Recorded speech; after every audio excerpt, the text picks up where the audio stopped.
Welcome out to another episode of It's All Been Trucked Before. Ho, ho, ho. Merry Christmas to you and yours that celebrate this episode, Voyager, the 37's on It's All Been Trucked Before. Hey, give yourself a gift or give somebody in your family or a friend a gift. Become a Patreon member. Patreon.com/IABD. Several levels to join, and it don't cost much. It's a great gift. Speaking of a gift, we got a full crew for this one. The 37's, Voyager, It's All Been Trucked Before. Welcome out to another episode of It's All Been Trekked Before. Your Voyager crew is here. This is Steven. Keith. Shane. Olivia James. We'll see if anybody wants to stick around at the end of this or if they're just going to stay here and not continue the podcast with us. We're here to talk about the 37's first impressions. Yeah, I was curious to know what the 37's meant. Regardless, that's not where I thought this was going to go until, of course, they mentioned something about 1936. I'm like, could that, the car showing up from there? Sure. Like, maybe. Who knows? I think it worked out. I mean, the concept of the episode, as far as like... Right. Yes. Gotcha. that being what 37 means, and titling the episode that. Yeah, I probably would have picked a different title, but it made sense. Yeah. Other people's first impressions. I thought it was a fun, silly episode for whatever, 2/3, 3/4 of it, and then it went into the end. I was going to write down, oh, they should talk about this, and then they did, the idea of people staying and whatever, which I think we hit on in at least one earlier episode of Voyager, but not at the same level as we did here, and I thought, wow, I thought that whole part of it was like fascinating, and then, everyone's like, well, we're going to keep going, except for the 37's, which I don't know if that makes sense. Nope. Okay, Well, thank you. All right. What part?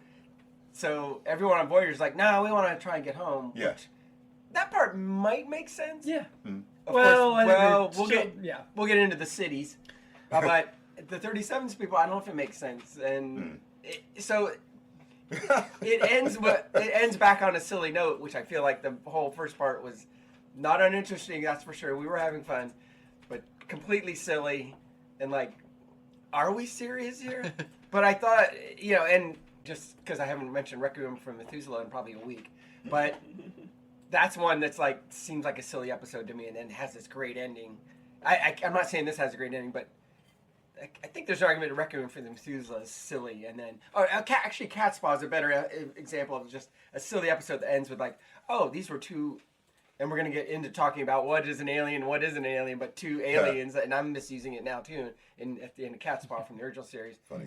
with the oh wow, that last shot is like, oh, that's fascinating, but 44 minutes of it were ridiculous and silly. So that is my first impression. Yeah. Interesting season premiere. That too. It felt. I mean, it felt truly like a throwaway episode. So, it's not that it wasn't bad, or that it wasn't bad or anything. It was just interesting a way to start a season.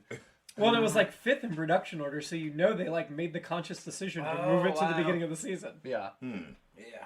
So, my first impression was that there were some very interesting things in this episode. I enjoyed some cool elements. Overall, I don't think it lived up to what it should have been. I think it could have been better than it was, and should have been better than it was. But obviously, at least parts of it have stuck with me, because we have picked up Amelia Earhart's story, different version, and It's All Been Done Radio Hour, more played for comedy. I had totally forgot that Fred Noonan was in this episode at all. I only had Amelia in my mind. My biggest frustration with this episode was the kid of Amelia Earhart. Everybody else, like, Fred can be a drunk doofus, I don't care. Amelia should have been the one that went with them and became a reoccurring character on the show. It doesn't make some of our Earth's greatest explorers or whatever. Yeah. Just like, nah, I'm good here. I also think that whole scene where Fred confesses his love, besides being stupid and unnecessary, but in the 90s, of course, they had to make it a romantic relationship. But I think when she said, oh, it's already forgotten, waves it off, that's very period specific of a guy can say, but she didn't do an eye roll. She said so sincerely. And I wanted her to be like, no, it's fine. We're good now. Like, very like, I have to put up with sexual harassment because I'm a woman in 1937. Like, that kind of thing.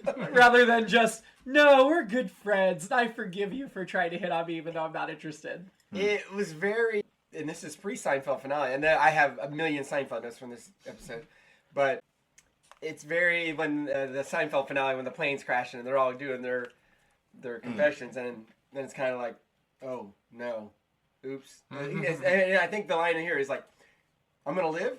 Oh yeah, you're fine. Yeah, that was so good. That was such a great comedic scene. Let's start at the beginning. They find rust and gasoline in space, and then we find the car to roll to credits.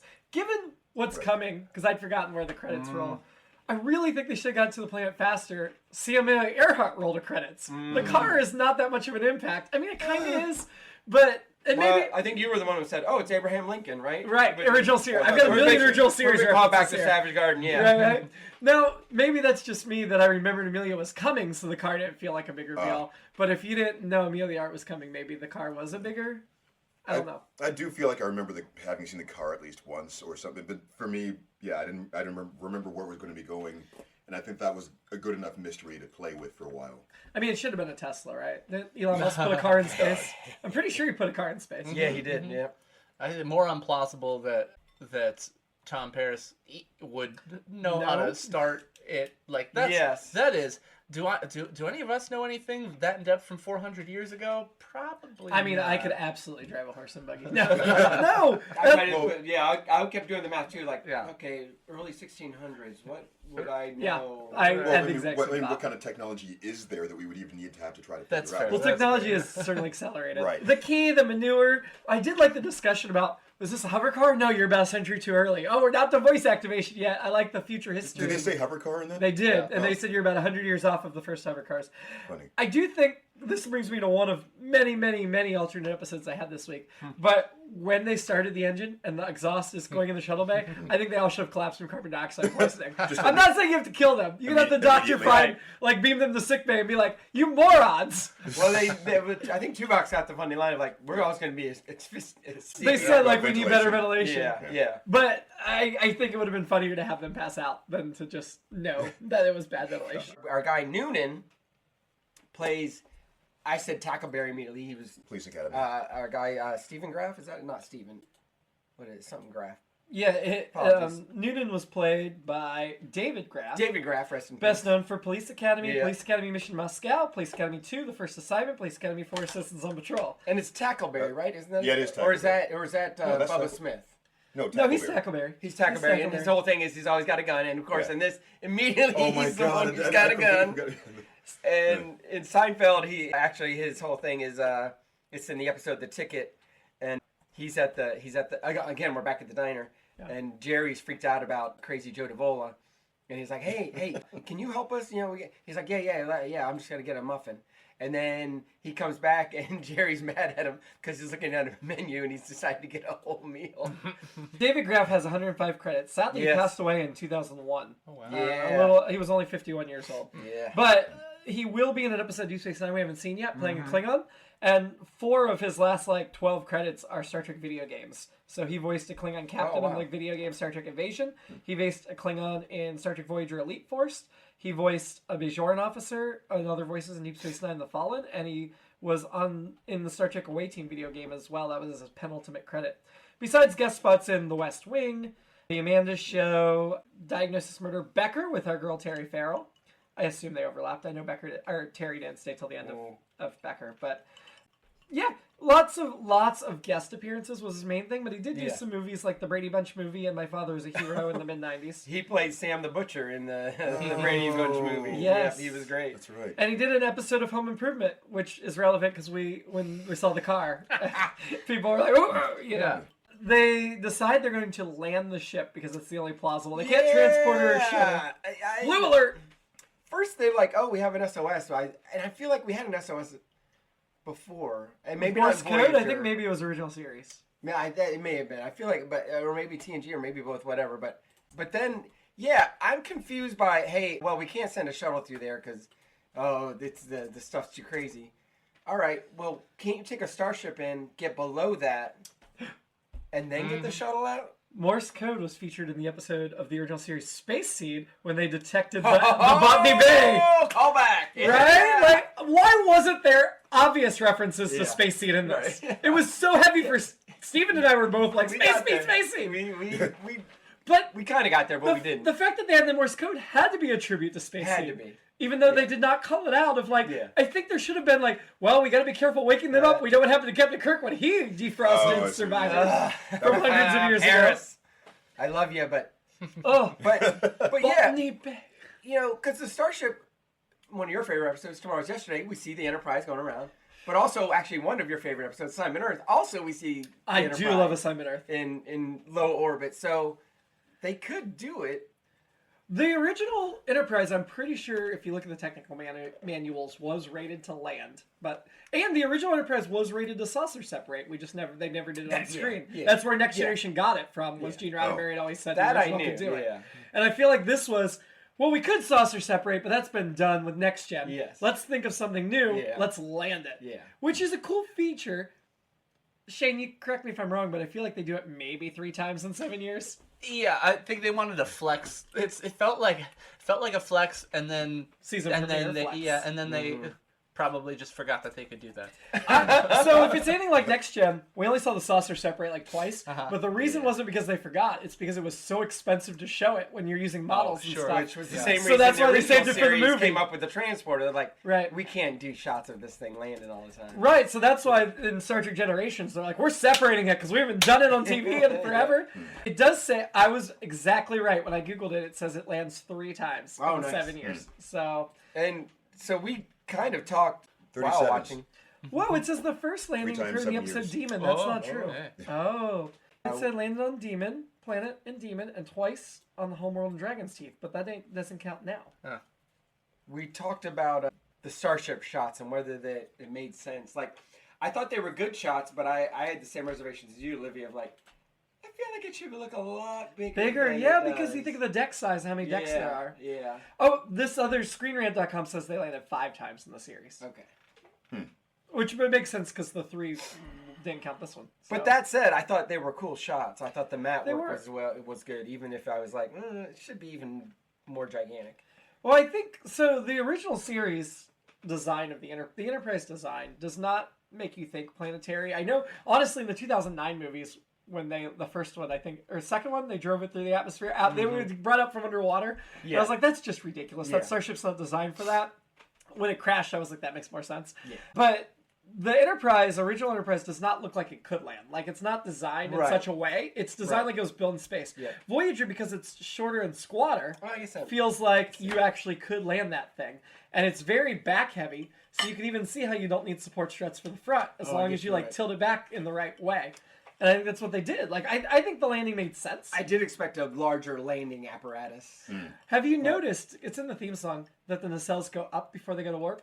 So they're flat when they're on impulse, and they go up before they go to warp. Those are the Voyager nacelle. I think they just wanted to do something cool with Voyager that was different than the previous. Science vessel. When they landed the ship, though, that made sense, not just because it's a science vessel, which obviously, actually, the science vessel should be the ones they designed to land, right? That's the ones you're most likely to land. Right, right. But the mystery of, we've got something from Earth from 1937 and we're trying to get home, whereas if they were still in the Alpha Quadrant, it would still be an intriguing mystery, but not such that you might risk the whole starship by landing it with a pilot that had never done it before. Yes. Yes. The Amelia Earhart we found, she was played by Sharon Lawrence, who I'm sure was a familiar face for everybody.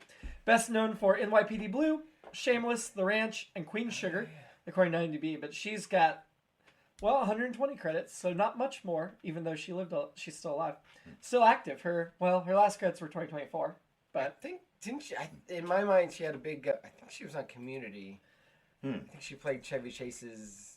it was one episode, but One she was episode, on yeah. she was on Community Yeah. as Doreen. Yep, that's what I was thinking of immediately. She had Anatomy. This is her only Star Trek appearance. Okay. She had a Seinfeld appearance in the city. Cheers. Cheers was like her 3rd credit ever. She was just Wow. coming up in the early 90s, so it was near the end of Okay. Cheers' run. But obviously, she guest starred in all the 90s shows. And in NYPD Blue, she did 103 episodes. So that was a big, She's a big regular, role for yeah. her. So she was also in the movie Ladies Man. Or no, it's a TV series. Sorry. What? She had 30 episodes of a TV series called Ladies Man. Like the- Boston Not the Tim Legal. Meadows. Oh, okay, so it's not She guest starred in Shatner's show, Boston Legal. Yep. Did 4 episodes of Monk. So yeah, Oh, yeah. very familiar face from a certain era Yeah. of television. Like, Yeah. while she is still acting, her credits have gotten a little more sparse in recent years. I mean, she's still got several credits a year, but I feel like I haven't seen her in a while. Oh, and yeah, she plays on the World Poker Tour. I was trying to think. I know that she's got I think she's got several extra careers on top of being an actress. If I was making a list of actresses in the 90s actresses to play Amelia Earhart, she would not have been on my top 50. I think she did a pretty decent job. Like, she surprised me that she was actually decent.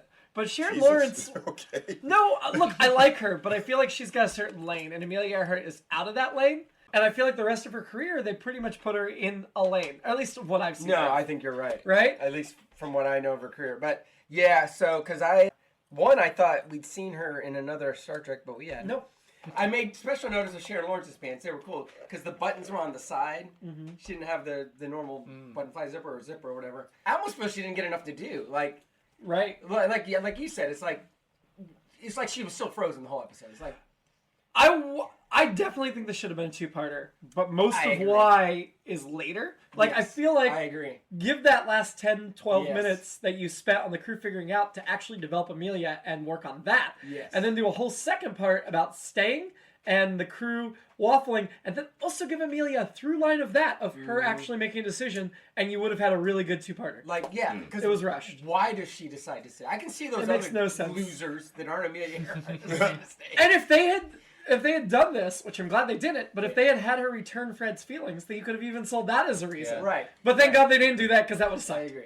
No, it's weird. I felt like they were teasing it, though, with her reaction. Yeah. You could say that she's just being polite or something, but it still it didn't seem like she was like recoiling. Like, it was just. Yeah. And I don't know felt what that way, their actual relationship was in real. They mentioned there being rumors they're a couple, but I did some research before I brought those characters over to Radio Hour, and I never found anything about a romantic. Yeah, I think they just work together. Other actresses that have played Amelia Earhart on screen include Hilary Swank in the 2009 film Amelia, which I never saw, biopic of her, and Diane Keaton in a TV movie called Amelia Earhart: The Final Flight that was popular enough they released it in theaters. What year was that? 1994. Wow. So shortly before this, the year before this, which maybe that was why they did this.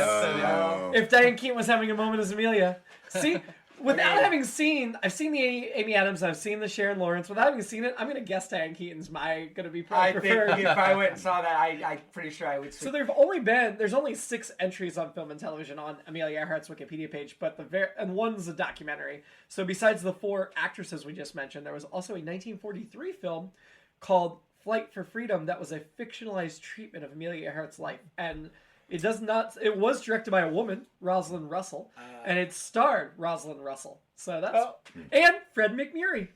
Fred McMurray from My Three Sons. Yeah, I would Double assume. Indemnity. And it does say in that movie that this is a fictionalized version, but in that movie they said that she was doing a top secret mission involving flying over Japanese held territory, which is not something I found in my research either. So I'm wondering if this was a reference to that movie. I also think, I could be wrong, but I think In Search of had an Amelia Earhart episode to bring it back to Trek again. I could be wrong, but I feel like, I don't know how they couldn't. Or maybe I'm just thinking of the Bermuda Triangle. The one thing that will throw a big wrench into this is I know I've read news articles recently that they're pretty sure they found their plane. So when this episode came out 30 years ago, she was still a mystery, but they're pretty sure. They're still doing some testing to confirm, but they're pretty sure they've recently found her plane. There's rust, gasoline. There was rust and gasoline, and some weird ion trails that seemed like a spaceship, but weren't. You know the thing about this, that like the whole time, then they specifically said it early on, is no temporal traces either. I'm like, oh. No time travel, yeah. Yeah. And June 1st, 1977, there was an episode of In Search of with our guy Leonard Nimoy about Amelia Earhart. Nice. And she appears as herself in the episode. Nice. How did they get her to do that? In 40 years after her death. Archive footage. Oh. Yeah, so, that would have been really funny if she came out of hiding just to do. I guess Amelia Earhart was probably the best Amelia Earhart, but after her. I think she should have been a character in Bubba Hotep. Just saying, with JFK and. So something I wanted to say before we got too far past the whole cryostasis thing. It just, adding to the rushed feel of the episode, it's just, I know this is something they tend to do when you're paying attention, but all those assumptions, they were just like, oh, that there was to be some right. Like, yeah, I was like, huge jumps. Oh, that's a human, definitely. Looks like a human. That costume, I'm pretty sure that means that they're from this time period. Right. Even though we've seen a million aliens in Star Trek that are very human looking. Yeah, and it could, as I said, joke later, it occurred to me, It could have been somebody cosplaying Amelia. She's Yep. famous enough. Yep. They just happen to have a, You're right. That would have been a great alternate episode if these were cosplayers. yeah, or even just a fan who happened to have the logo, the name tag Amelia, Earhart. Yeah. This is That would reference. be my third alternate episode. Is it's Amy Adams cosplaying? So, get back to the episode and the briefing room scene. It wasn't good effects, but I appreciated seeing the bright light and clouds outside the windows Yes. instead of stars. Yeah. That was nice. A nice touch. Is that when they're talking about? That's after they've unfrozen them, right? No, that's right before Right they before when they- they're deciding. that's that when race. Paris lets me down the most he has so far in this. Doesn't 14 forget. episodes. Doesn't remember When he's Space like, Suit at all. Let's. Why don't we just do them all at once? It's like, no, that does not make any sense. Well, in Con, Oh, they the did one do them person. all at once. Remember? Oh, that's a good point. That's They a good did it in point, Space actually. Seed. They didn't. You're right. A lot of loose talk about aliens, and I know I've been beating this horse for the entire 9 years of this podcast, but who are the aliens on this planet? It's All of them. yeah, it's everyone on Voyager, right? They're I mean, the aliens, the natives might have been who brought them there. We don't know because we Right, didn't find that much right, about. And I yeah. honestly, I don't mind that we didn't get into the species I of agree. there or I why. agree. Well, they said that the Briori. Right, We but are. we didn't get into who they were or why they did what they did, and I'm fine with that. Briori, the thing the I think it's a pasta it's a dish. thing you use. It's a cheese. It's an Italian cheese. Oh, Okay. I don't know. It was No, there's something like that. I Isn't can't remember what it there was called. Briori or it's just Brio? Brie. So then we wake them up, and there's a Japanese guy, which I really wish they would have freaking explored. Give Harry Kim some plot too. I know Right. he's not Japanese, but Yeah. you could still develop a plot there because of racism.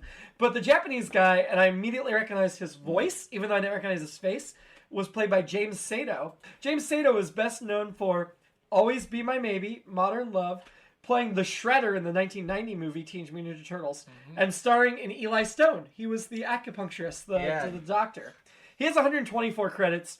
Very, very familiar looking. A lot of guest spots. Grey's Anatomy, of course. 5 episodes of Altered Carbon. He did an episode of Broad City. This is his only Trek credit. But Home Alone 3, never saw that one. So I'm going to have to disagree about the race subplot, which I'm Okay. actually glad they did not get into. Okay. I think that would have been really tedious.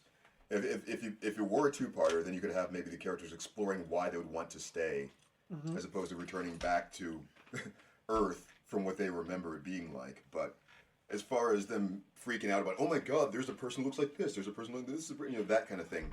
That's what I thought was actually dreading about to happen when they were doing the. I don't want them to freak out about it. What I wanted was like Amelia and Fred. I wanted Fred to be upset there was a Japanese guy because he seemed like he'd be the type that was racist and Right. awful. But I'm glad that they just which is this like multicultural panel here. Yeah. Let's skip past this. We understand now that they've been just taking people from From all over everywhere. the world, and they didn't have to do that whole thing of I mistrust you because of blah. That Yeah. was just like I still thought it was weird that Fred seemed totally comfortable sitting next to the Japanese guy in the mess hall. it was. I mean, That's because they can understand each other. Then. Yes. Oh, there's That's a that. good point.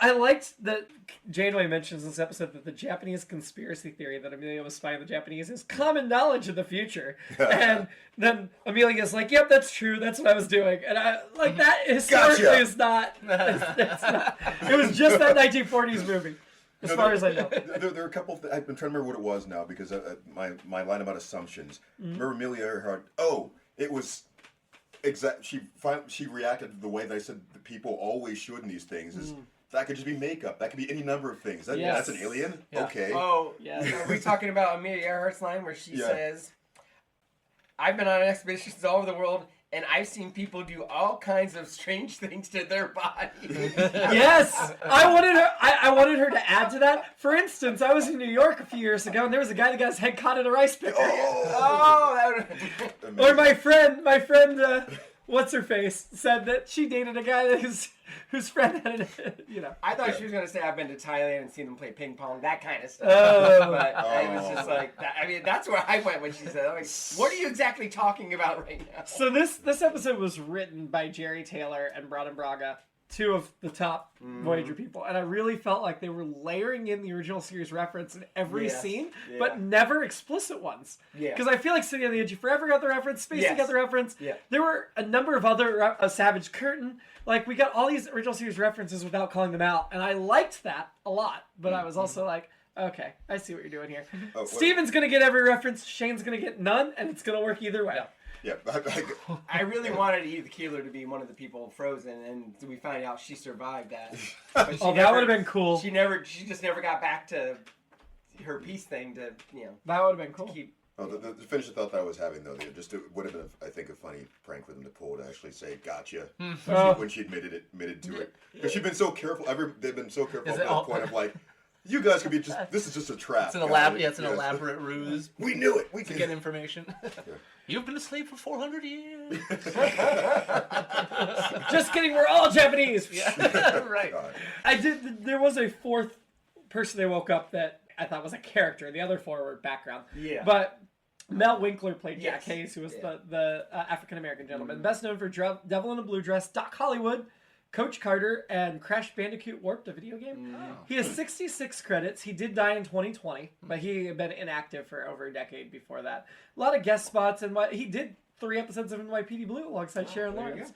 He didn't seem super familiar. I'm not sure I had seen him before, but I liked him.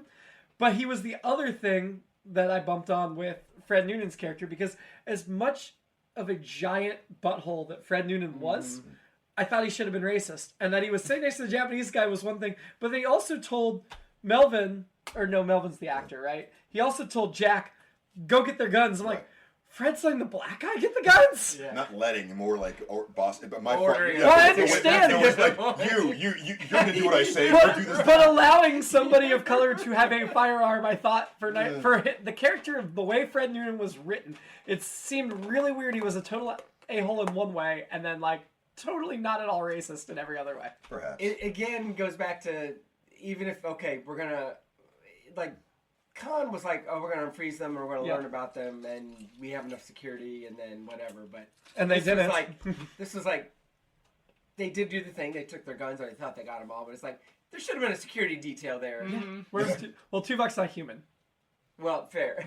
They were on their way. There should have been a security detail there but anyway. Then we get Amelia talking about her abduction experience, and it was so like, I'm sorry, I feel like SNL writers were rewatching this episode because it was her and Jack giving these really nice, like it was calm, there was light, whatever, and then they cut away after 2. And you know the rule of 3s. Somebody needs to edit, Shane. Somebody needs to put on YouTube the 2 of them, followed by Kate McKinnon going, well, this was totally different for me. I mean, they put something up my poop chute, and then if Kate McKinnon was still in SNL, I'd almost demand they do another sketch with this, but they wouldn't, because nobody would get the reference except for us. Yeah, I love those. Even like the first 5, I was like, I'm still there. And then every time it's like, you know what's coming. I didn't love it. I did not love it, but I do want them. Made me laugh. I do want there to be a cut for time version, that would say Star Trek reference version of that sketch somewhere online. I'm sure it's not there, but So they were very generous with the dates. yeah. Yes, I noticed. So first of all, you have the July 2nd, 1937, the Amelia Earhart date, but then they were actually telling me we're in the year 2371. Yeah. Didn't know that. Well, I mean, I wouldn't have known that offhand. And then they were pointing out that the Earth colonized Mars in 2103. Yeah. So if any of this wasn't canon before, it is now. Yeah. Well, if I can just survive a little longer, I can get some longer. That means Elon Musk is not going to be the one to colonize Earth unless he extends his life. Well, Don't. So maybe he will.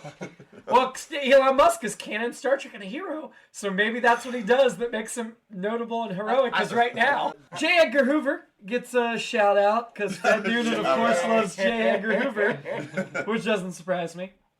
Janeway's eyebrow raise in that scene was wonderful. Janeway had all kinds of great facial expressions. Why wouldn't Noonan be like, hey, I want FDR?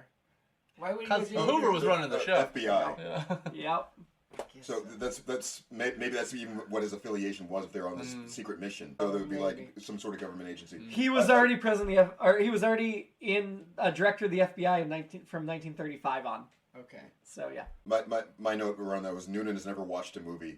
I was laughing so hard, just like immediately jumping to you guys. I'm going to get out of here and ruin all of you. Yeah. That kind of we're going to tell on you. That was interesting energy. He's a huge cinephile, but in 1937 that wasn't a trope yet.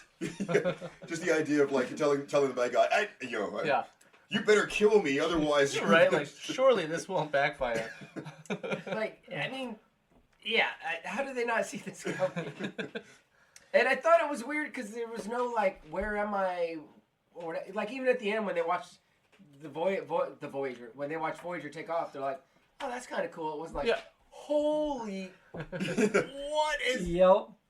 I'm gonna check my pants right now. Because it could still be faked if it's just sitting on the planet, right? Yeah, I mean, okay. Well, I feel like they would have been if convinced we by walked then. outside right now and saw Voyager blast off, we'd be like, what is going on right now? If we walked outside right now and saw Voyager sitting there, we'd be like, wow, that's amazing. Yeah. But then when it takes off, we'd be like, oh my god! Yeah, we was like, pretty good. Of course, Also, Shane would already be on board. Oh, 100%. Even if he had to climb up the landing strut, we haven't. he'd be gone. Of course, we also haven't been just taken on a tour of an alien or like a futuristic city. Okay, we're gonna get to the cities here in just a second. well, Just a second. Well, that would be the thing. I would be like, well, have you checked out this city that we live in? I'm not getting on that spaceship. I'm staying here. Man, I can get a great life here. I got a couple notes before we get to the cities, but I think we're gonna And lost they've been on board the ship and convinced. Can we get into the you people talk? I mean, I was very limited, but there was a lot of you people going on. I just also like the Fred Amelia dynamic was Fred's the hothead because he's a man, and she's reasonable because she's a woman. Yeah, Janeway's like, well, maybe I can reason with her. She seems reasonable. I'm like, well, she ain't done anything yet. I almost said a word. I almost want Chakotay to be extra hothead in this episode to also show the same dynamic. Like, I get it. Woman to woman. We're still dealing with this 400 years later. I know we're making Amelia Earhart larger than life, which she was, and or is if she's still around. But she is. She's on a planet. Why not a nut shot? She gets the gun, and then we go on to the cities, and we check out the cities. I mean, I feel like she could emasculate Fred pretty easily, either physically or with her words, or both. I mean, I was gonna say, doesn't she say, "I'm your boss"? At Yes. I feel like you guys are giving enough credit to the portrayal. No, to Amelia. So it's. My take was it was more kind of a quiet, commanding sort of thing. There were points when Fred's doing that whole, oh, you guys, and she's kind of like, Fred, come on, come on, this is not the right. What are you doing? Yeah. But after that, she was just kind of sitting back and observing. It wasn't like she, I think it was certainly understated, but I don't think she'd need to be like swagging around. I'm a tough woman. It's kind of like in Ninth Museum Part 2. It's very similar. she defers to Ben Stiller, who's a nighttime security guard at the Museum of Natural History. We've had lots of original series references this week, but Steven might be more excited by the Next Gen reference. This episode was directed by James L. Conway, who directed Justice. Along with a couple other Next Gen episodes. So we talked about before. That is phenomenal. I like when they all go out to see the starship. Paris is like, Cass and I are going to stay here. And I'm like, yeah, you are. Yeah. That's who I thought should have stayed behind. Was like, she's trying to escape Neelix. Somebody else said she needed to stay. To escape Neelix, but Paris should have stayed with her. I think the funniest thing they could have done if they were technically capable of doing it yet would have been just the doctor in the cargo bay. Yeah. Like, get me out of here. Yeah. Let me stay. While we're on Neelix, one of my favorite Neelix appearances. Very funny. It was great. Not a jerk. Yeah. Trying to help everyone. I didn't feel. I wasn't sure if was it patronizing? He's like, oh, I got this. And then rice and fish for you. Yeah. I felt like I wanted something not that I'm a foodie, like a deeper foodie cut for him. But I mean, it is sushi. I guess you're right. Yeah. I mean yeah. Might make it complicated, but yeah. I very much enjoyed Neelix this week. The phaser fight with the aliens seemed unnecessary. Did their outfits look a little bit like World War III soldier outfits, like we saw in Deep Space Nine, past tense and stuff? A little bit, yeah. Which was right before World War III, but I thought you were joking. No, I don't remember I feel like those outfits evoked a little bit of like future Earth history, which would not have been there for the 1937s, but maybe they evolved. No, I'm sorry. 100 years and 400 years. What are you referring to? When did they show this before? Well, there was the Deep Space Nine two-parter past tense, but that was right before World War III. But I feel like they had similar. There was something else with future soldier outfits in Star Trek that were like World War III era. I think it was a Next Gen episode. I'm trying to remember. Interesting. I don't remember, but they were like a different color. But I'm like, oh, they evolved 100 years where we've evolved. Was anyone surprised when they ended up being humans? Yes, I was. I'd forgotten it. I was. Of course, the main one was played by John Rubinstein, best known for Family, Crazy Like a Fox, The Chilling Adventures of Sabrina, and The Boys from Brazil. He has 228 credits. So he's a great character actor. Interesting. Yes, Q in the Q in the World War from the Encounter at Farpoint. Wow. Oh yeah. And that was a World War III era soldier outfit. I knew I'd seen it before. That's funny. It's similar. It was. And I thought They wouldn't have known that, these descendants, because they were off of Earth 100 years before World War III. I thought for sure John Rubinstein had been in another Star Trek, but this was it also. He was in everything. He was recently in he's Young still Sheldon. with He us. did For All Mankind. Yeah, he's still with us. Yeah, He is a still great with us. actor. Great character actor. He doesn't have any credits from the last 2 years. 2023 was his Okay. last credit. But he did. Oh yeah, he was on for. He was in Being the Ricardos, which was a great, Yeah. great film. He's just one of the, he's definitely one of those. He's that an episode of guys The Orville. of all time. Yeah. Yeah. So yeah. So the main. Oh, he does 3 episodes of Star Trek Enterprise. Oh, okay. So he does have some more Star Trek. Yeah. Are you talking about the main human descendant? Yes. Evansville. Yes. Okay. His voice sounded like somebody from Futurama. Oh. Like Yeah, or the guy that yeah. does like Pinky. He's or the Futurama. brain. I wanted everybody he's to have not- names, Yeah, weird that names kind of of- American cities. Yeah. Evansville. I'm Phoenix. Kokomo. No, that's. I'm Phoenix. I'm Lewis Center. Wait, no, I'm pretty sure that's what was Harrisburg. The woman that was with him had a city last name. I don't. What was her name? Oh, I don't know, but they said it like it was significant. It was. It was Jersey City. I think. No, it was another city. It was though. You saying Jersey Washington, City? D.C. That's a district. Yes, but it's also a city. Is it Washington City, Washington? Well, with all the crime there, who can tell? I mean, Oh my I'll save that God. for my Oh my God. Star Trek Got It Right podcast. I'm on Memory Alpha, but it mentions John Evansville without mentioning Well, it should her be name. in the script. Berlin? Berlin. That's what it was. Oh. that Berlin is a city.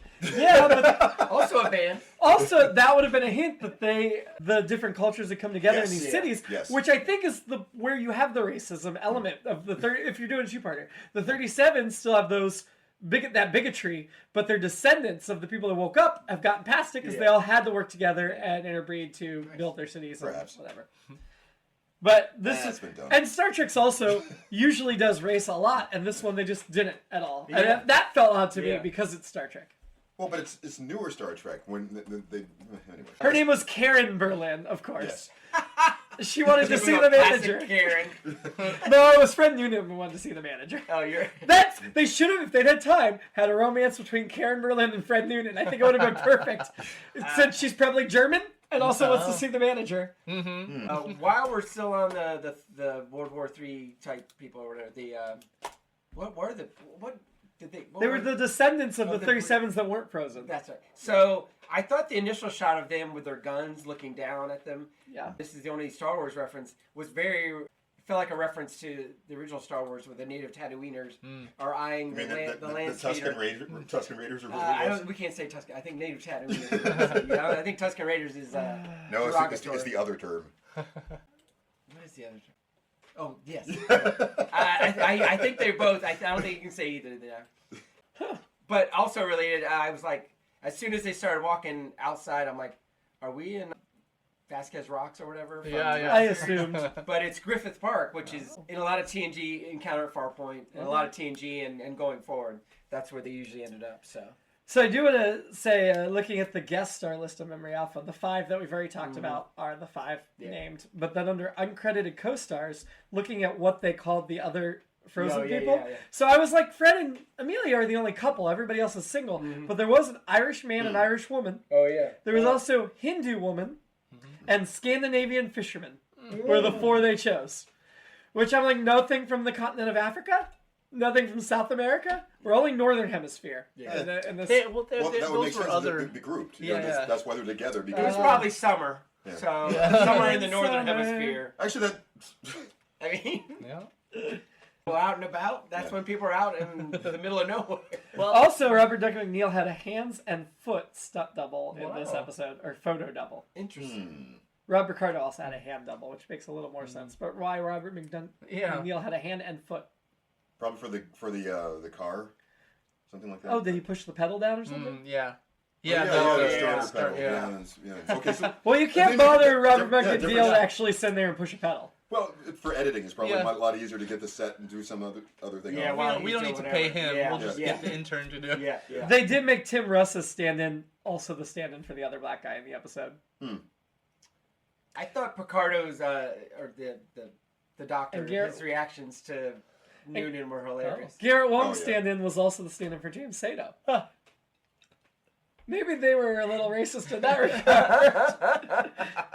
Roxanne Biggs Dawson's stand-in did Sharon Lawrence, and Bob Picardo's did David Graff.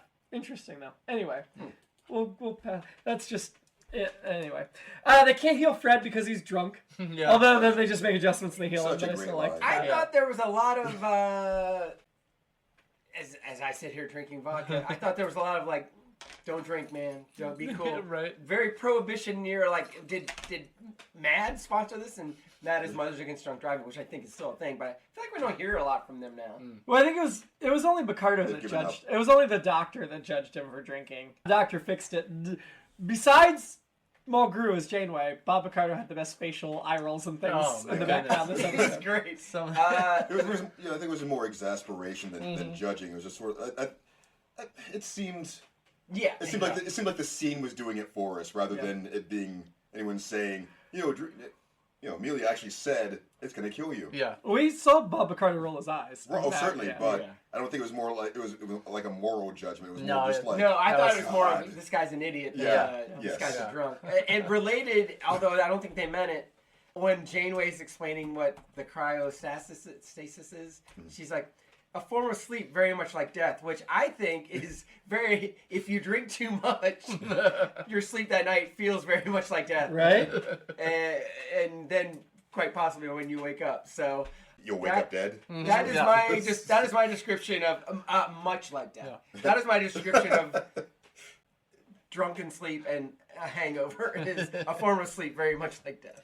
Well, then we get the finding out that the native humans, now I would call them natives because they've been there 400 years, and that's longer than we've been in the United States of America, our descendants. That's why we're not natives. Right? Yeah. We're not, Yeah, we're that's not good. Native Americans. That's a good. what- Give I am a it native New another. Yorker, but Give I am it not another Native American. 2 to 3 years, Keith, and then we'll be considered the natives.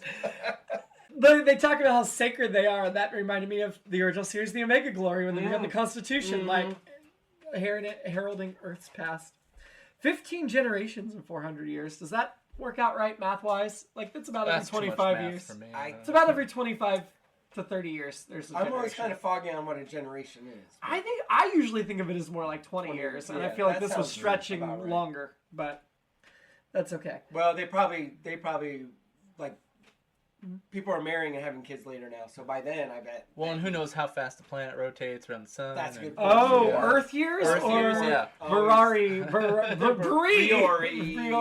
Rigatoni. 37. Linguini years. I feel like the speed of technology or technological advancements probably has something to do with the generation as well. Probably. So probably started accelerating and then. I did When they get the really. internet. I did like the future history. I thought it was exact right amount of. There were 300 of us. We were slaves. We revolted. Now there's 100,000 of us. Good, got it. When did Space Joe Rogan start his podcast? But the 100,000 are in 3 cities, which makes sense because I know most cities these days tend to be bigger than that. But also, like most cities that we know the name of tend to be bigger than that. There are plenty of. I think cities anything over 5,000, honestly, by definition. Because I grew up in a town of Bigger than a 4,200, town. and they were fighting it. They were a village. They were wanted not going to be a city. village, okay. So, well, I mean, you probably have different needs on an entire planet of just Oh yeah. these people as opposed to just Earth having been around for however. Well, much we still longer, only saw you know. 3 people from the planet, or 4. Three. And then one guy Three. got stunned or killed. We don't know. Just stunned. He was. just I figured stunned. it was unstunned, but. It's just the unspoken humor of the whole thing for most of it. Just the idea of budget. Just here's a there's budget like- decision. That was Ready? so There's some frustrating. amazing cities. Oh, those cities were amazing. That was so frustrating to not get the cities at all. With all the talk of, at least give us a matte painting. Yeah. That was like that was like a bit. It was very much Yeah. like an intentional bit of like, boy, that sure was crazy. They were 2 lines away from it being a comedic bit. Honestly. Yeah. Not even like, oh, they had this and this and this. It was just like amazing. He's like, we've got amazing cities. And I was like, this guy's a great realtor. Yeah. And then they come back, they're like, man, I think I'm going to put a bid in. And sure enough, all the 37's are like, I think we're moving in. But I think we all agreed Amelia shouldn't have. The rest No, of them yeah, I was I fine agree. with. The rest of them I was betrayed fine. their characters. I feel like at least a handful of people from Voyager might have been like, Yes. like the Maquis, or I feel like the Maquis might be like, you know what, this is At actually, least half the Maquis should have stayed. The least some Delaney of them. sisters. Oh, no, they couldn't stay. That's a whole new 100,000 people to go there. But that would take more than 5 years. You're right. At least Yeah. 15, 20 years. Oh my god. Shane. start cleaning. I liked Neelix being like, nobody's gonna stay. Well, maybe. I don't That know. was Well, I'm funny. pretty sure most of them are gonna stay. It's very much like an audience member going through that thought I process. never even Well, thought like, about this before. Wait, Yeah. but Well, maybe I should stay. They're gonna need a cook too. That's great. I'm surprised at how they didn't really get around to the question of people wanting to leave the planet, though. We were talking about that. And Right. That's where we needed the two-parter. Yeah. All we got was the Yeah. Kim Torres scene. And honestly, I would not have blamed them, and maybe it would have been better for Garrett Wong's career had Kim stayed. Torres, a little bit more. If we'd seen the cities and we knew it was a bunch of different ethnicities Yeah. getting along, then maybe Torres would have been like, oh, well, we don't mind if Right, she's half yeah. Klingon. I do think on the bridge, after we go to the empty cargo bay, loved the Chakotay Janeway conversation. yes. Wish we'd seen somebody in there. Yeah. Love how support Chakotay is, but we get up to the bridge and we get the look at Kim. Totally earned. We get the look at Torres. Totally earned because of the conversation. We get the look at Paris. Earned for other reasons. We get the look at Tuvok and it's like, why would Tuvok even consider staying? He doesn't deserve a shot. He's half Vulcan. Yeah. Is he going to go down and tell him he got his Never head stuck in a thought rice about it picker? once. No, and he's got kids at home. Yeah. Tuvok, and Vulcans live long enough, he's going to see those kids again. So there's no reason for Tuvok to even entertain the notion. He did not deserve a reaction shot. that reminds me. All right, you mentioned time travel before, the temporal thing. Yes. I'm surprised no one pointed out to them, or no one even brought up the possibility that if they're from 1937, they could have just traveled there the normal way. Or for how long did they say they were going to take the voyage was supposed to take? 70 years. Yeah, so I mean, it had been at least that long since, like many times longer than that. So they could have, the aliens might not have had Briori Oh, right. might not have had faster travel. They Right. could have just Oh, gone They the just normal. assumed yeah. right Oh, off the right, bat. right, yeah. Yeah. Do we think? Well, they must have, I guess, at that point. what- Maybe, but I mean, it's been 400 years, so they could have just Yeah. taken the 70 years to get there Yeah. in stasis. Well, yeah. I'm still hanging up on like who might have stayed. Mm-hmm. Like, because some of the people have family back here, Sure. but if you don't, if you're like a younger person, Adventurer. who, yeah, or you might have parents, but you can start a life here, and there is some risk that you may never get back there anyway. And like if you've got an entire family, you've got kids and everything, it feels like there's more you want to get back. And I will say I do like they kept saying, because at first it's like, why are you guys bothering this planet? And they kept being like, well, they might have a way for us to get back home, which was great, which was very Yes. smart. I thought that was very smart, and they kept dropping that in. But yeah, it's kind of like, yeah, if you're 58 and you're in retirement, do you continue home, or you're just like, you know what, this is a good place to retire? Oh, almost certainly. I mean, I think that's. We don't really. Do we see a lot of older people on the crew or the ship or anything? It was No. probably just a science vessel. It's. Yeah, I don't know. Yeah, because like, how old is Kate Mulgrew at this point in real life? Well, she was born. mid 40s. I would have thought Oh, 30s maybe. no, not. Older Late than that? 30s. No. So she is 70 now. And this was Okay. over 30 years ago. Okay, So she so was she's like late 30s. late 30s, Okay, around so- almost 40. She was born in 55. She did already have her birthday this year, so she was exactly 40. Okay, so she's got a husband and a dog to get home to, right? Is that Something like that. The boyfriend, fiance. That's- Fiance and a couple dogs. No, one or two dogs. I don't know.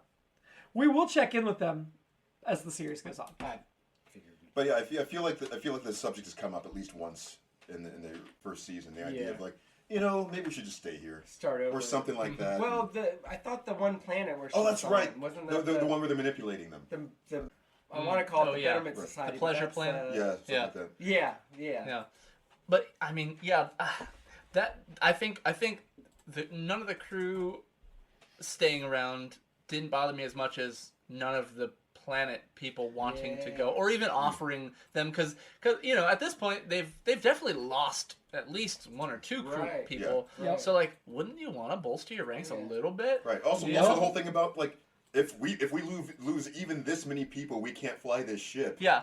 Right. You Well, should, hey, you should be trying to like, let's- hey, trade or whatever. You're training them and go. Like I mean, Speaking that's of why which- Universe Journey is doing it differently. Where are we on photon torpedoes right now? it's still. I don't have it. I think we were at 37. We're still at 37. We haven't lost another shuttle this episode That's because they true. chose to land the ship instead. Yeah. There are 37 towards. Why 37? That's Because of the name of the episode. Yeah, that's, That's what this episode was about, was the 37 torpedoes. Did you not get the metaphor, Keith?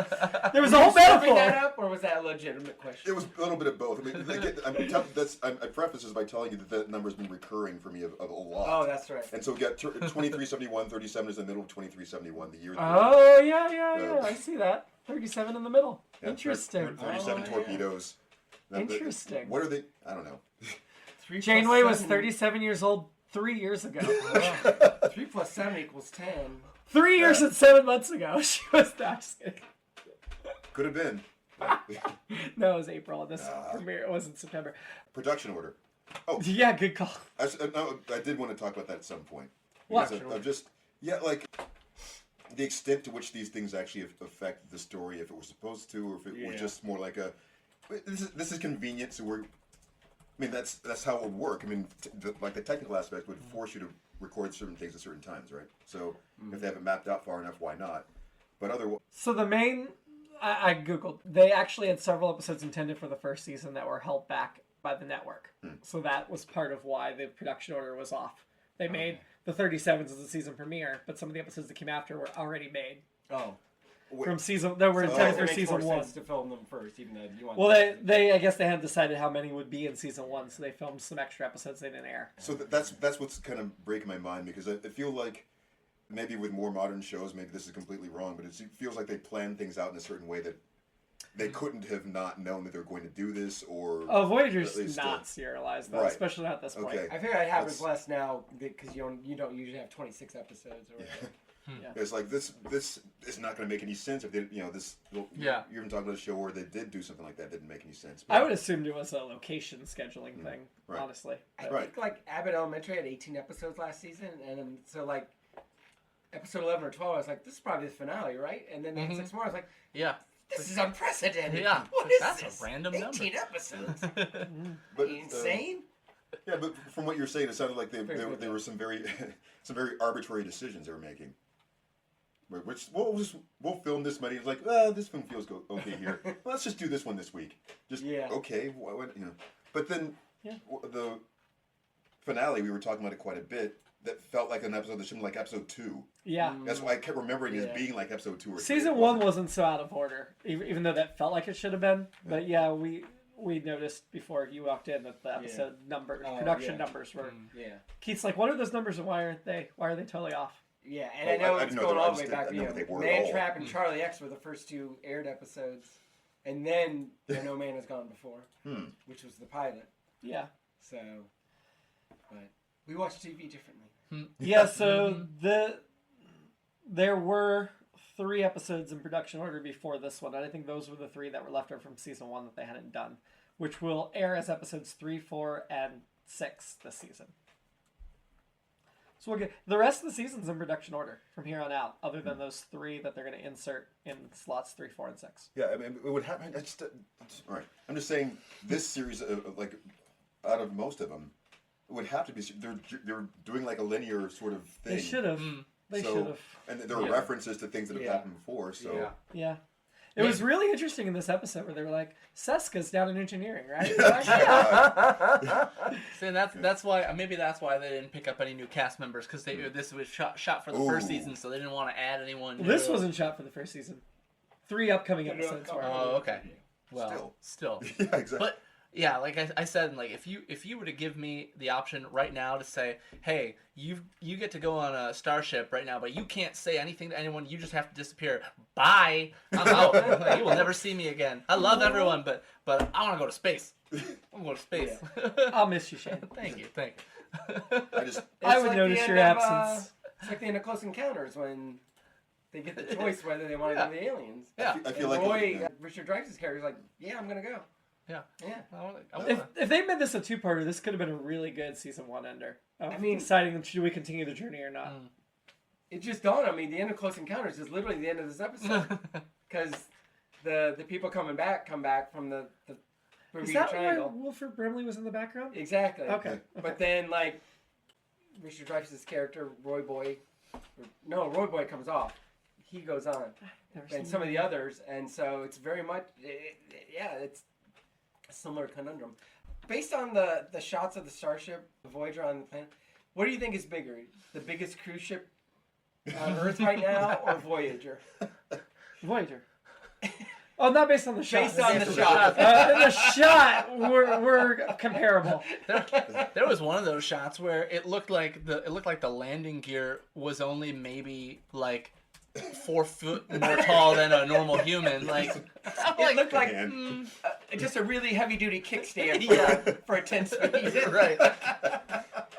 Yeah, I mean, if you look at the size of the ships, I know Voyager is like less than half the size of the Enterprise D, but yeah, it's much Oh, I less. forgot. Yeah, it would have to be. Much less than half the size. Well, 1,000 people versus 200. Oh, right. You're not going to be able to see this way without dumping all the mics, but that's the Voyager and Enterprise D to scale. So there's a big size difference. Yeah. But It's more about how you use the ship. I think. the Voyager's rhythm is really smooth, really consistent. Do you have any other notes before we rank? I have a few. Yeah, Let's do them. Let's do them. Keith, you do yours. Mine are just on episodes, so you do. Oh, okay. So, as one of the most important things I noticed was the whole thing, like a hidden lesson within the shrine. That sense of what? No one in generations even gone in there. I mean, so these kids grew up assuming that their parents understood what was going on, and their parents. So many things like that in our world are growing like that too, as far as traditions and other kinds of things that we could probably have done differently or better or fixed. And it's like, well, no, it's impossible because these people didn't figure it out. Anyway, yeah. Yep.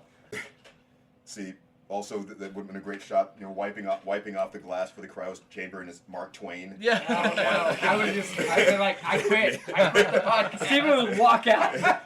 Name tag Mark Twain, M. Twain or S. Clemens or something. Clemens. And then Guinan's right next to him. It's so weird. Clemens. Who's Clemens. Clemens? What does Clemens mean? And then he started talking like, no, that must be a term for stop talking. It's V'ger's voice. It's Clemens. Shane's question of going to space, I think it's just too many things have happened to me where it's like, surely this situation is going to be better than what I'm in right now. Let's just go and get out there. It's the same thing. Same thing. Yeah. But now we're in 2025, where I think most of us would take the ticket off. Yeah. Most Americans. Most Americans. Yeah.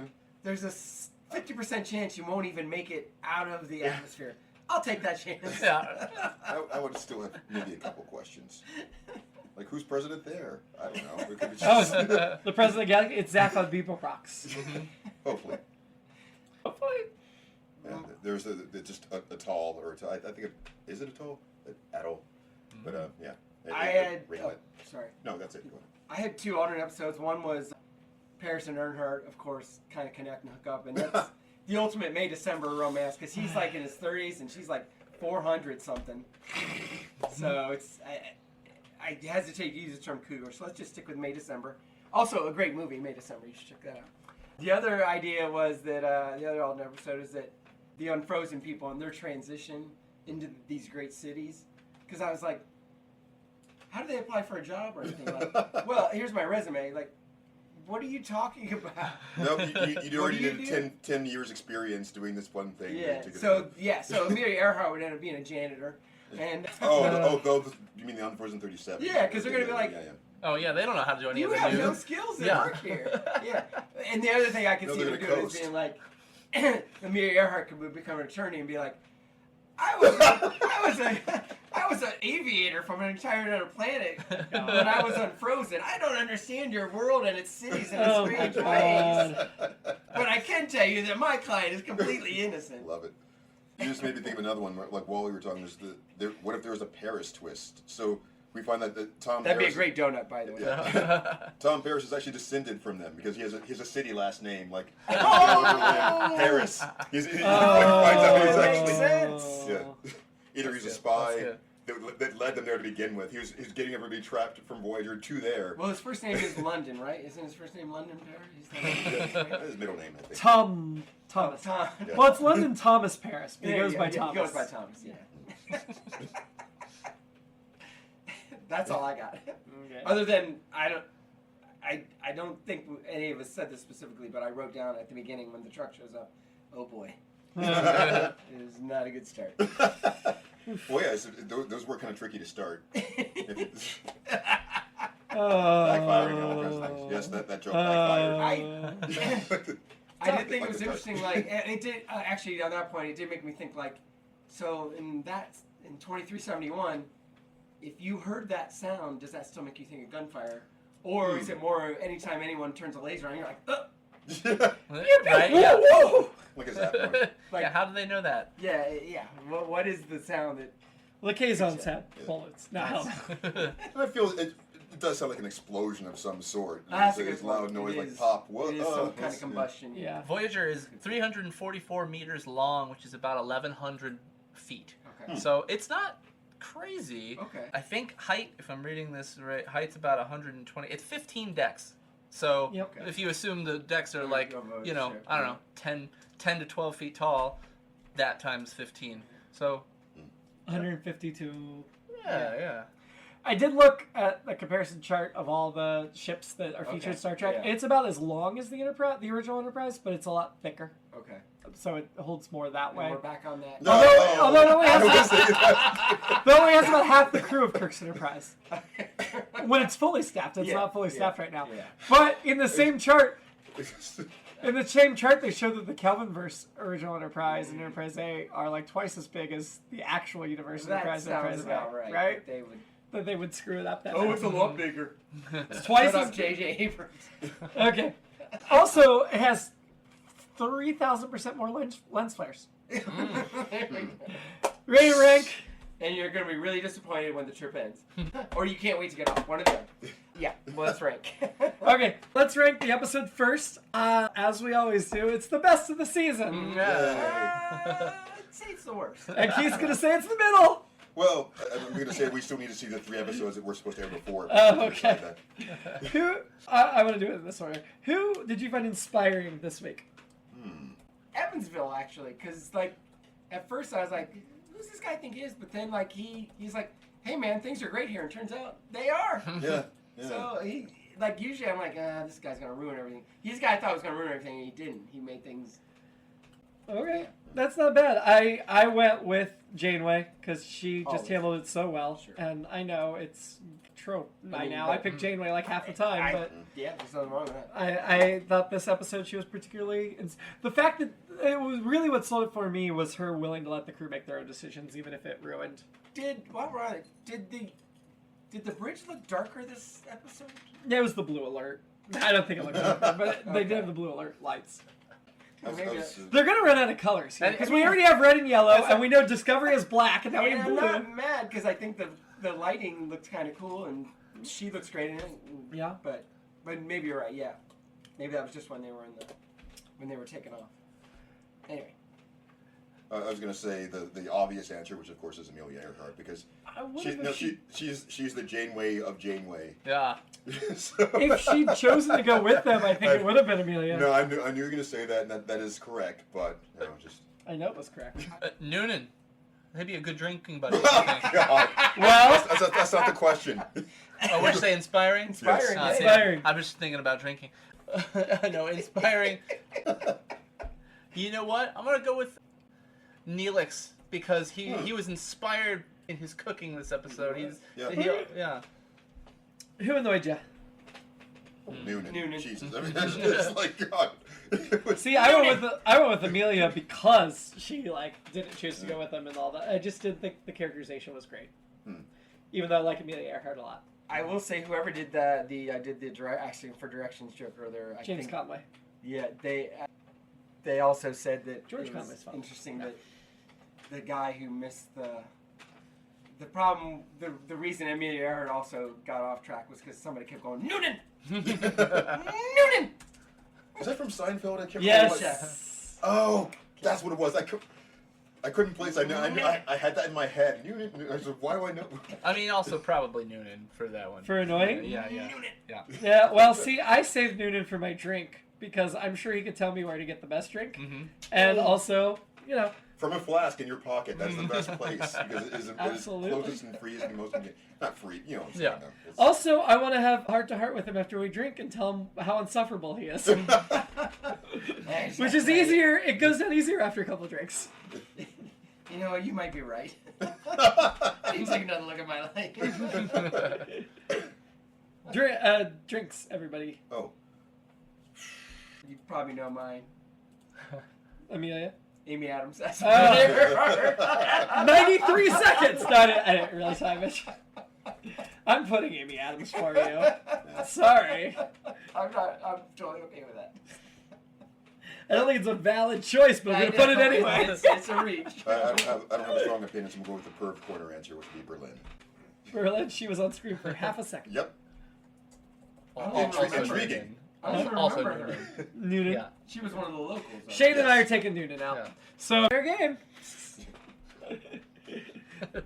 Plus, her husband's been dead for 400 years, I guess. or Yeah. something like Well, that. they said, like, you were married, or you are married, or you were married. And I'm like, wait a second. So she's a widow, and they just informed her, and she seems to take it in stride. Yeah. And her husband's last name was Beard. I don't know if that's significant. No, I don't really know what her husband's last name I is. don't know. All right, no, that's actually a really funny point. She was still kind of smiling through the whole thing. Yeah. They're doing that exchange, and it's just like if they were just unfrozen, it should now be all these things should be hitting them, and they're not. Was she taking- wearing a ring? I don't know. Her husband was George Putnam. Oh. And they were married for 6 years before she disappeared. Next week, Probably. initiations. Chakotay is captured by a young Kazon who is undergoing a manhood ritual. Oh boy. Right? Doesn't this feel like combining 3 or 4 other episodes we've already Not seen? good start. We've done the young Jem'Hadar, we did the young warrior that Picard adopted, and now we have a young Kazon. No. And if you thought we were done with the Kazons, we are not. No. In fact, season 2 has a much heavier Kazon presence than season 1. When do we get back to Deep Space Nine? I think we have 5 episodes of Voyager first. Okay. But you're gonna, when we get to Deep Space Nine, you're gonna be like, oh, what was that other show we're doing? I love Voyager, but Way of the Warrior, it's gonna blow. You should, if you watched any Deep Space Nine at all, Shane, you should join us just for the season 4 premiere. Oh wow. Not even Change new joking. worlds every time he gets done. It's a just 2-hour. like, hey, do you want to start watching Way of the Warrior? I'm like, no, I don't. I mean, you do, but I yeah. do, but I don't. Oh my god, it's so I good. mean, I guess I could, but I No, prefer I to watch cannot it wait closer to the- for us to review Way of the Warrior. It's one of my favorite. Anyway, we'll get to that. Until then, live long. In a form of sleep, much like death. in prosper. an amazing city. That we'll never see. There's 3 of them. It's just they're great cities. You can't go wrong. 2 of them are great. The other one, The rest of the planet, absolute garbage. But those 3 cities are amazing. Did I just describe Ohio? Perhaps.